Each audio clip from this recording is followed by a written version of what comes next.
This is a Hat Trick podcast. Oh, lovely. Welcome to In the News This Week, the podcast from some of the team who've worked on Have I Got News for You? I'm Emerald Paston. I'm Mike Rayment. I'm Queenie Miller. And I'm Jack Harris. Whilst the TV show deals with the big news items, we'll be taking you through the smaller and sillier stories in the news this week. Think of it like this. If the main show is good at football predictions, then we are Mike's comment about Scotland. Oh. Does that ring a bell, Mike? Yeah, I think I may have upset a whole nation. So, in our episode last Tuesday, you said anything can happen except Scotland qualifying for the World Cup, but anything else, literally anything else, could happen. End quote. Getting that quoted back to you word for word is tough, Mike. It's brutal, especially something about it being quoted by Emerald. It feels like a parent saying, I'm disappointed in you. I'm not angry, I'm just disappointed. Because she's the only one we respect here. It's true. But what happened later that evening, Mike, after you made that comment? Scotland beat Denmark 4-2. Yeah. And that means that they qualify for the World Cup. It does appear that people listening to the pod noticed. I thought maybe it just slipped in and I got away there. Look, listen, contrary to my accent, I am a Scot myself. I'm a Fifer, born and bred. I would say it's the hope that kills you. I have mourned every Scottish footballing disaster since 1998. It's gallows humour. As my Glaswegian granddad once said to me, you've turned into an awful English bastard. And he was right. Wow. So, it just slips out every now and again. So to him, my family north of the border, I just want to say I'm sorry. To Gavin Mann and Graham McGregor on Spotify, who pointed it out, I'm very sorry. To many others who wrote in to complain, I hold my hands up to apologise. But let's not stop there. Producer Diggory, bagpipe me. What's happening? Oh my God. Alexander Graham Bell, Annie Lennox, Scott McTominay, Iron Brew, Rob Roy, Robert Burns, Robert the Bruce, Robert Carlyle, Nicola Sturgeon, Haggis Suppers, Bonnie Prince Charlie, Charlene Spiteri, Buckfast, Mary Queen of Scots, Victor Jack and Bobby the Barman, Tatty Scones, Sean Connery, Sir Andy Murray, Susan Calman, William Wallace, Ewan McGregor, Mel Gibson and Square Sausage, to Carly our lawyer who has to listen to the show, Billy Connolly, Sir Alex Ferguson, Sporran's Bagpipes, Van McDermott, Wraith Rovers, Macaroni Pies, the people of Achtamachty, the Proclaimers, the guy on the Scots Porridge Oats box. From the bottom of my heart, I'm sorry.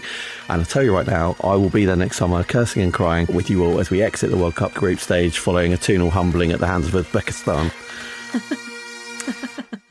I think Mary Queen of Scots would really appreciate that. That was amazing. I feel really stirred. Roused. Like a good porridge. Yeah. Let's help them leave. Don't know, what do Scottish people want? Not like independence. Yeah, let's help them do that. Just to be left alone by the English and not patronised, I think. That and to get out of the group stage of the World Cup, which won't happen. I need to stop doubling down. Mike.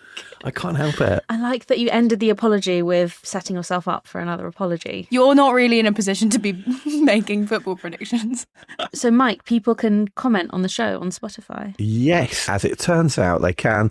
And, I would say I welcome it. So any comments, we love to hear from anyone. Or if you've got any questions. Any sort of demands, any sort of ransom notes. Yeah. Just keep them coming, guys. Direct them to Queenie. I'll sort it out. If you need to know her whereabouts, if she has an alibi, anything at all. Okay, now that's done, let's get into round 2, where we've each brought a story from the news this week, which we think would be perfect for round 2 of the TV show. So, Mike, can you continue to atone for your sins with a good round 2? What have you got? Mine is a deep dive analysis of the failures of Scottish football for the last 50 years. No, it's not. No, that's not. No, my story concerns a man called Mark Bryan from Redbridge. He's been seeing something unusual. Does this ring any bells at all? I've not come across Mark. Okay, no. So this was in all the national papers last week. For 10 days in a row, Mark said that he would randomly hallucinate the image of a woman with Baywatch-style boobs up to 20 times a day. What? I think Mark thinks he's special. Because don't we all? If we're being really honest. Come on. No, this is really weird because I hallucinate Mark Bryan several times a day. This is so weird. I love it if you need to now Google a picture of him to see.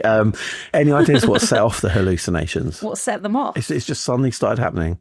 But it's a very key event that caused them. Seeing a photo of his grandma who's haunting his house, who's really hot. That would be a twist if it was his grandma. Grandmas can be hot. I genuinely feel like Busty Granny Ghost sounds like a terrible film that everyone would like. Cocaine Bear. And you know what? God. I'm sad. I'm watching it. Was it puberty? Did puberty start it off? Is that what it? And he's only just letting us know. Yeah. He's like, you know that bit where you hallucinate boobs? And I was like, sorry, what? No, it actually started when Mark underwent eye surgery. So he had an operation on his eye, and Mark told the Sun that after he got home from the operation, he first saw the image while he was frying some sausages. I guess it suddenly looked like he'd added a couple of fried eggs to the pan. Has there been some sort of mix-up in the surgery where someone was looking at something they shouldn't have, and I don't know, the paper accidentally fell into his eyes and there's an imprint? You think it's like when you look at those images and then you look at a wall and you can see the reverse of that image. You think that's what's happened? When stuff is burnt into your TV because you're watching too much of the same stuff. You're saying he's just watched so much of that kind of thing. The outline is burnt onto the TV of his eyes. Yeah. The world's biggest Baywatch fan. No, the hospital told him, medical experts told him that the illusions are quite normal. Well, not normal, but it can And they happen. were all pissing themselves in the staff room. Right. They're like, they go, fuck it, "Have you Mark, heard you're this guy?" normal, mate. You're normal. Well, they said to him, these are personal to the sufferer, to which Mark told the Sun, that makes me feel like a bit of a perv. It's embarrassing. But you got to have a bit of a laugh. I don't think he's that embarrassed because he wouldn't have told the Sun if he was. No, This is no. He's like, oh no, I just have these really fit women like plastered on my eyes. Well, there's an actual quote in The Sun from him. He says, it scared the crap out of me. And the photo that goes with it is literally, he looks like he's got the biggest, smuttiest grin in the world on his face. It's, Oh my God. they knew exactly what they were doing. No. That's really funny. Poor guy. What's he been doing to help himself cope with the situation? Oh, what's the opposite of an episode of Baywatch? I feel like he needs to be watching that to counteract. Mortimer and Whitehouse gone fishing. That's my version of Baywatch. Yeah, that makes sense. No, he said you got to have a sense of humour about it. And he's even named the vision. He's called her Tallulah. No. Okay. This is like a variation of people marrying their AI sort of boyfriends. This is the sort of weird sci-fi man version. Yeah. Well, who's not happy about it? Any ideas? Mark's not too sad, but Does he have a wife? his wife. Oh no. Oh, Christ. His wife April, who, according to the Mirror, and this is a quote, wasn't best pleased. Sorry, he named it and Yeah. he's got a wife. Now Yeah. I'm angry. Yeah, Mark told the Yeah. Mirror, I just kept joking that I was going to run away with Tallulah. My wife kept looking at me like I'd lost my mind. Oh my God. I think he's going to lose something. What do you expect? Yeah. I sort of slightly feel like it probably is a really common thing that happens, but just no one's stupid enough to tell anyone else. Yeah. I'm so confused. What the surgery was on his eyes? Yeah, so he had surgery in his eyes, and they said afterwards you can have Visions. side effects. It was quite a serious surgery, I think. And he's fine now, which is great.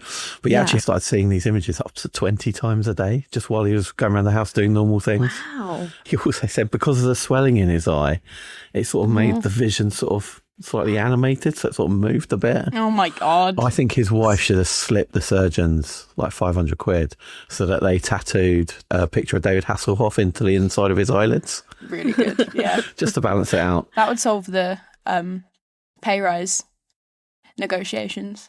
If everyone had a husband who had hallucinations. I don't know. Hang on a minute, what? It doesn't really make sense. Wait. I was just nodding along and agreeing, and then I went, hang on a minute. Half of the stuff I say in this I've not thought about. I think you can tell. All right, Rachel Reeves. A smorgasbord of thoughts. Yeah. I'm Wes Streeting with the pre-prepared. Joe Marler line. Yeah. For anyone who didn't watch the show this week, that we clipped up a bunch of times that Wes Streeting said exactly the same prepared sentence, which was, that was the most appalling attack on the faithful since Joe Marler was banished from the Traitors final. I liked that impression, Queenie. Look, it's not my best. That was really good. But I really don't like listening to clips of him, so I won't ever get better than that. I felt like he was in the room. He's gone a So bit sorry. Keir Starmer. You got to channel your inner. Yeah. In the back of Like its a throat. appalling attack on the faithful. Really relatable Traitors chat. That was well spotted, all the occasions that he did that. That was really good. Yeah, shout out to our archive guy, Mike Tyus. We've been blessed on this show with lots of good archive people over the years, and it's in a long line of people spotting really great clips. So is it his job is just to watch like everything. Like the all-seeing eye. Every bit of regional news, all of everything. Wow. Anyone falling over. Oh, did you see Keir Starmer fall over this week? Yeah. I'm excited to talk about it on the show this week. And finally, the budget.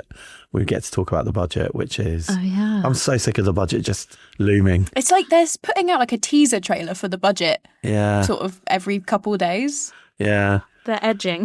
They're edging the public. That's on the autumn budget. Edgy? Edging. Is that a thing? Okay. We're not teaching Mike about what edging means. Speak to Mark Bryan about that, Mike. I'm so confused. Oh, is it a sex thing? Not at all. Let's move on. I think this is what Ian feels like when we make him talk about these things. I feel really scared now. Yeah, let's move on. That's quite enough smut. Sorry, you brought the story.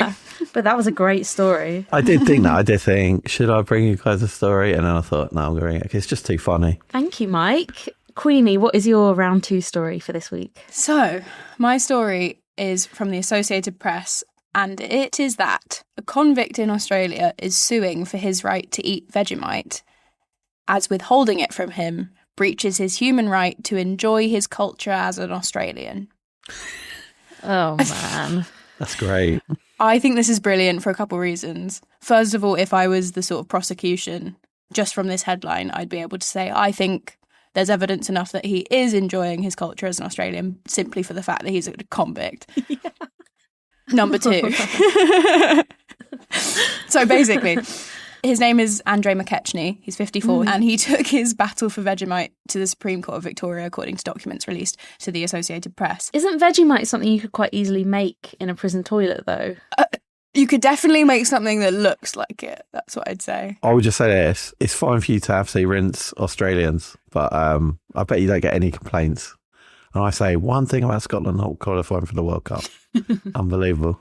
So any Australians or Vegemite lovers out there, please do get in touch. McKechnie is seeking a court declaration that the defendants denied him his right under the Charter of Human Rights and Responsibilities Act to enjoy his culture as an Australian. The Act guarantees all persons with a particular cultural, religious, racial, linguistic background the right to enjoy their culture, to declare and practice their religion, and to use their language. So it's all-encompassing that sort of right. So my family's from Stoke-on-Trent. So hypothetically, if I were imprisoned for murder, because I'm not going to get caught. I love so that that's fine. really important hypothetical. Hypothetically, Yeah. if I Never were to ever happened, do of something course. like that and then get caught, Yeah. I would sue for my right to go to the Blythebridge Hungry Horse and eat oatcakes with Tony Pulis Oh, my God. while shouting Brexit means Brexit, and that would be fine. Your cultural right. That's my cultural right. That's my birthright. My version of that would be going and eating a square sausage sandwich in Fife, but I've been excommunicated, Yeah, so you're not allowed to do that anymore. I Mate. just have to have a toasty in Watford. I think my dad's roots are in Norfolk, so I don't know what that means. Turkeys. What would my birthright be in prison? Turkeys. Turkeys. Got turkeys in Norfolk. I know Is it? absolutely nothing about Norfolk, and I'm only just realising that. Another thing I really liked about this article on AP is because you can't say Vegemite like 18 times in one article, they use different sort of rewordings. Oh, wow. Oh, brilliant. And so I want you to guess whether these rewordings are something they put in the article or something I've just made up. Okay. So this is it Vegemite or is it Vegemite not? Okay. Yes. Ready. Thanks for laughing, Emerald. That's... As the person who makes up actually good games, then I'm appreciating that. I fully endorse this game. So the first one is a polarising yeast-based spread. Polarising. Yeah. Polarising Vegemite. yeast-based spread. No, I'm going Vegemite not. What? Emerald is right. Oh. Yes. Obviously, because it's very controversial. It's something you can't really talk about on the BBC without mentioning Marmite. Yeah, other polarising yeast-based spreads are available. available. You sort of Yes. have to say that.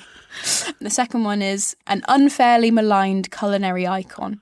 Oh, It's how AP described Vegemite. is it? Oh, wow. Yeah. So they're taking a stance there. They're saying it's unfairly maligned. Yeah. Wow. Well, I guess it's AP Australia. Number 3, a bush classic. Oh, is that like when he said, "Fool me once, shame on me. Fool me twice, won't get fooled again"? Great. Or when he went to try and open the door and he realised it wasn't a door and just stood there. Have you seen that? I mean, that's another bush classic. I think they're referring to the Australian bush, but any guesses? You have to say Vegemite or Vegemite not. I appreciate you're sticking to the rules, Queenie. I think Vegemite not. Yeah. So a bush classic is actually a really common phrase that I've picked out for this game. But it's basically if you ever want to describe like your mate brutally invading a sovereign state and lying about why. Oh, yeah. Classic bush. Classic is. And the last one is a salty, sticky, brown byproduct of brewing beer. Oh, God. I mean, that probably is how it was invented, wasn't it? It sounds like poo. It makes it sound like poo. You said it could be brewed in a toilet. Yeah, that was the original slogan for it. That's how they used to advertise it before Mad Men. It had a song and everything. Yeah. Terrible song. I'm going to say Vegemite because I think that's say Vegemite. factually accurate. You're both correct. Oh, Yeah. AP did describe Vegemite as that. A bit like Vegemite, that was a good spread. Way. that was a great story. Thanks, Queenie. It's a great story. I think you either love it or you hate it. Oh, very Well done. good, Mike. Well done. So, for my round 2 this week, I've got 2 stories about the New Forest because something strange is going on there at the moment. Sorry. Queenie, what just came out of your mouth? Queenie's very excited about the New Forest. Sort of sarcastically, and then I realised I was quite interested in the New Forest. You realised it was Emerald and not me or Jack. So you Yeah, were like, exactly. I was like, oh shit, I have to change my tone. Yeah. Okay, so the first story. So we all know that fox hunting with dogs has been banned, but The Guardian has bravely explored a way that people in the New Forest are trying to get around this. And they covered a story about people who sign up to be chased by hounds for a hunt in the New Forest. Is this a sexual thing? I don't think it's necessarily sexual, but it is the whitest activity I've ever heard of. It's like willingly putting yourself in danger so that posh people can have a nice day out. Yeah. And they're jogging as well. Oh, God. So obviously The Guardian got one of their journalists to try it out. I think, just hear me out, I think one of their journalists was doing it anyway. And then they're like, I'm here for The Guardian. I'm here, actually, on work business. 100%. It's called clean boot hunting. Oh, that's disappointing. It should be called boot licking hunting, surely. Oh, Good point, Queenie. Queenie Miller, that's exceptional. It has the rare distinction of being backed by both the League Against Cruel Sports and also some former fox hunters. So if there's one thing that can bring animal rights activists and fox hunters together, it's preying on posh joggers, I guess. The League of Cruel... What was it? The League of Cruel... League Against Cruel Sports. So Sorry, they're not the people that League don't of want- Cruel Sports. That sounds like a sort of super villain from a DC comic. That's the sports and social wing of the Reform Party. Yes. So the journalist, he tells this story about how he did it. He had to get into a lorry with the bloodhounds and he had to let them smell his body odour.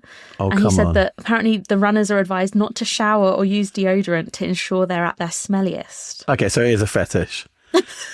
Okay. Either that or we found a way for Jack to save even more money on antiperspirant. Just, Very good. Is that why Jack's not here this week? oh, maybe he's doing it. Yeah. He'd be quite easy to find in a hunt, though, don't you think? He's Do you very think? tall. He's very tall. He's incredibly quick. One step is like sort of 30 paces, isn't it? Yeah. True. Yeah. The hunt ends when the runners get caught up with, and the writer says, "We are bombarded with wet snouts and slobbery jowls." Yeah. And the huntsmen later apologise for not wiping their noses beforehand. That's awesome. And there's also some dogs there. Yeah, there's also some dogs there. I love that's the solution to a fox hunting ban. Hunt humans. Hunt humans. Yeah. That should not be anyone's first thought. That's really sinister, isn't it? In the New Forest as well. Do you guys want to hear the other strange thing going on in the New Forest at the moment? Oh, Absolutely. wow. Are people disappearing in great numbers? The fox it's so population weird. shot up. Yeah. The human population, let's say. No, there's an ancient ritual happening there right now, but tourists are ruining it. Ooh. The ancient ritual is that pigs in the New Forest take part in an acorn foraging ritual that's been going on since William the Conqueror, apparently. But they've replaced the pigs with people. Yeah. So William the Conqueror, he actually founded the New Forest and he granted the local people, he allowed their animals snuffling rights. So the pigs have a right to feed on the acorns and chestnuts and probably horse chestnuts as well. So I always wondered why they called him William the Conqueror, but Now it makes sense. He's letting the pigs eat conkers. That's what people come to this show for. But yeah, the issue is that these pigs are too photogenic and tourists are getting really close to them and taking photos. That sounds like victim blaming, Emerald. True. I would say the tourists don't know enough about consent. It might be that one, yeah. They're talking about bringing in a tourist tax, aren't they? So maybe that will Yeah. need to bring in a big one into the New Forest. God, they'll tax anything apart from the super wealthy. Yeah. There's an animal safety campaigner basically in the New Forest, and she said, my issue is the constant, and I mean constant, plaguing that the pigs are suffering by the piggy tourists. Oh. So she's clearly been taking communication tips from Donald Trump there. I actually think that's one of his top 5 iconic moments. Quite piggy. I'm using that. I don't understand how that phrase is already like in your head to say. Like it would just never occur to me. Yeah, imagine what he's editing out. Yeah. I can't believe 2 things happened in the New Forest in 1 week. Well, we used to go camping in the New Forest with my family, and we had a camper van, and one time a wild horse tried to get into our camper van. It's lovely. It was very sweet. And slightly terrifying. I guess just weird stuff is happening in the New Forest with the animals. Just trying to get away from the tax. You sure it wasn't just 2 people in a pantomime horse? Maybe running away from some dogs. All the New Forest ponies have been replaced.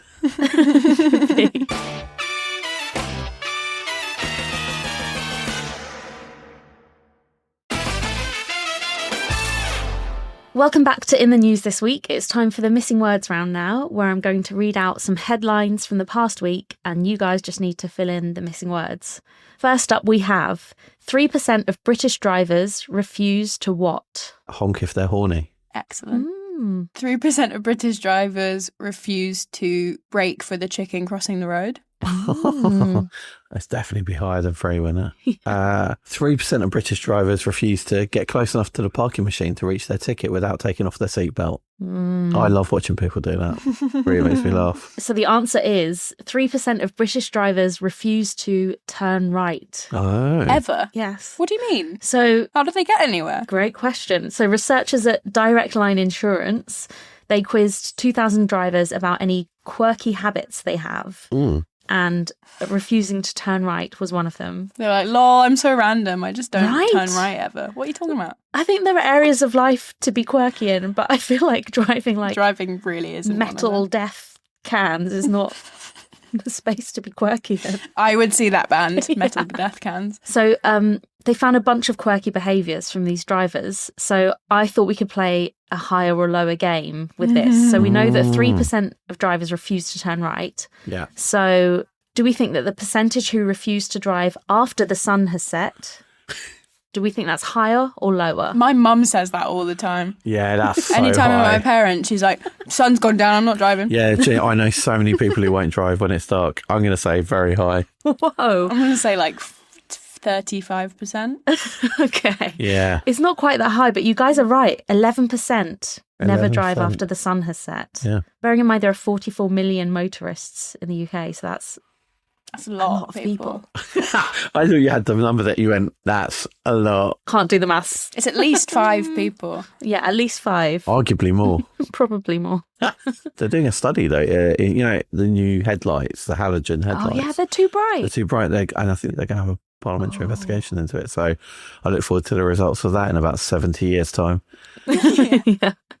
Okay, so higher or lower than 11%. Yeah. What percentage say they refuse to reverse? Refuse to reverse. Sort of how many dweebs are there that are driving? Or really stubborn people. Yeah. I can say lower than 11. I'm going to say lower too. It's 2% refuse to reverse. So more people refuse to turn right. Again, how do you do that? Yeah, more people refuse to turn right than refuse to reverse. Yeah. It doesn't make sense. Also, why right and not left? Like if you're choosing one. 1% won't turn left.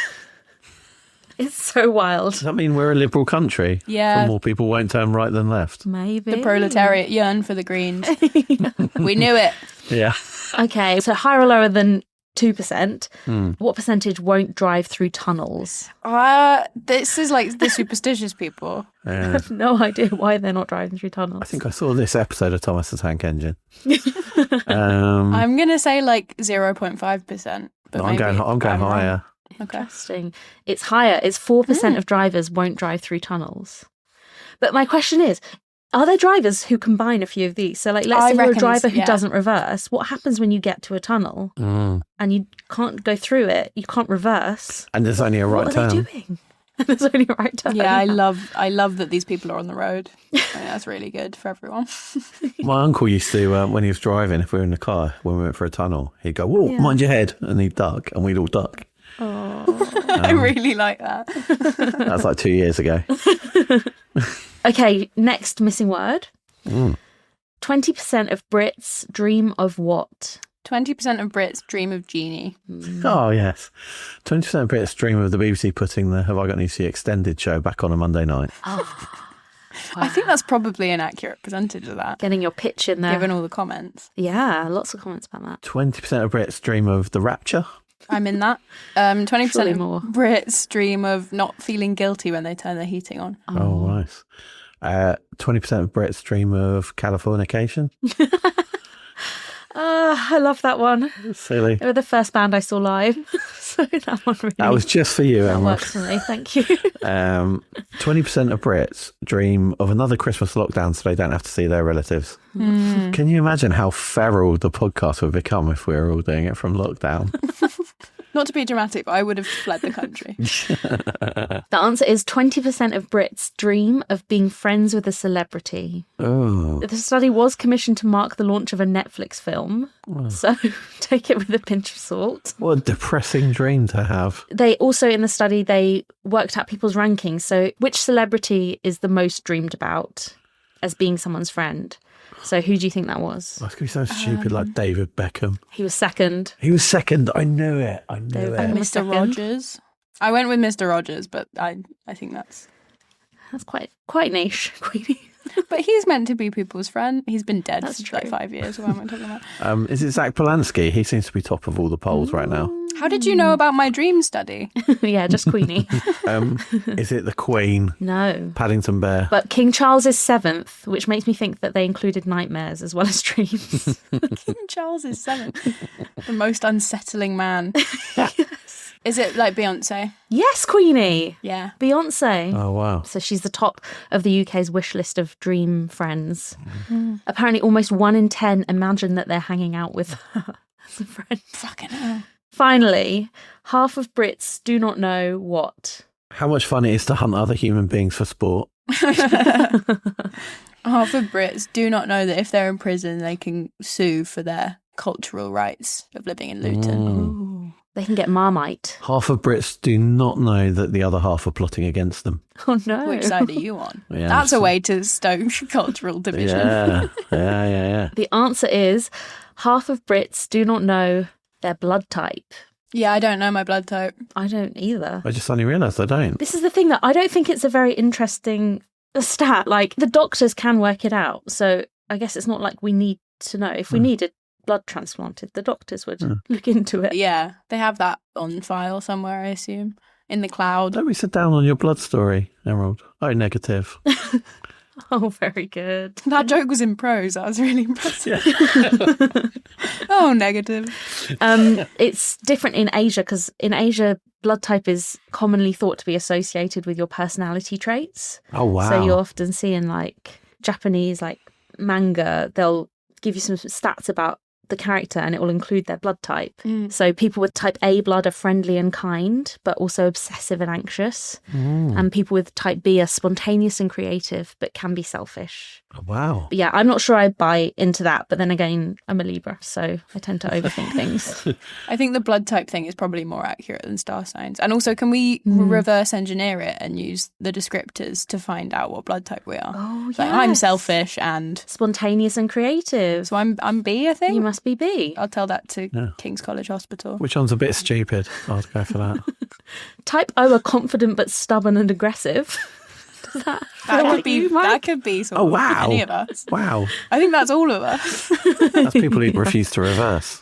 We posted this missing word round on our social media channels, and congratulations to Popsy Review on Twitter, who made us laugh with their response when they said, half of Brits do not know what they came into the kitchen for. Yes. That's really Great. good. Also, shout out to Carol Vorders on Instagram, aka the real Carol Vorderman. Go on, Carol. She commented, half of Brits do not know their 7 times table. Oh, wow. which I feel like we should test ourselves on now. Well, if only we had someone here with half an AS in maths or whatever it is you've got. You should say that to Carol Vorderman. Mike. I think she'd be really impressed. Carol Vorderman's a legend. I have an AS level in maths and an AS level in further maths. Thanks for joining us on the show, counting us out with the 7 times table. Our very own Carol Vorderman. God, no. Follow Have I Got News For You on Instagram and Twitter so you can enter our missing word round when we post another one next Monday.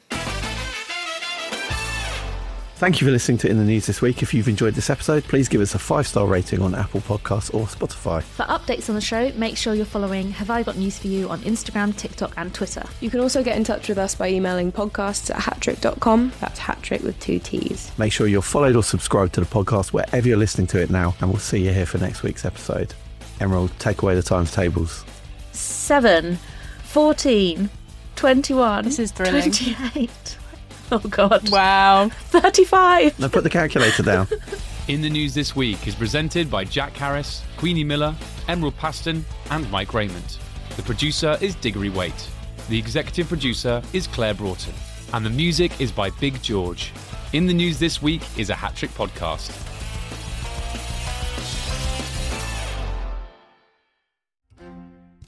You did promise me you'd come back from the Antarctic tour and blonde. And skinny. The Coldest Shift, an Antarctic adventure presented by Dr. Rachel Varnham. We need to be the forerunners in making sure that we keep the Antarctic the only continent without COVID. We can perform small operations here. How many nurses are going with you? None. Are you taking a dentist? No, that's me as well. Are you taking a physio? No, that's me. So all of the things that you have in a hospital, we've had training on, essentially. Oh, Rachel, why would you do that as a medic? It's ridiculous. So here's a little story about the journey on the James Clark Ross. The Coldest Shift, available now on all podcast platforms.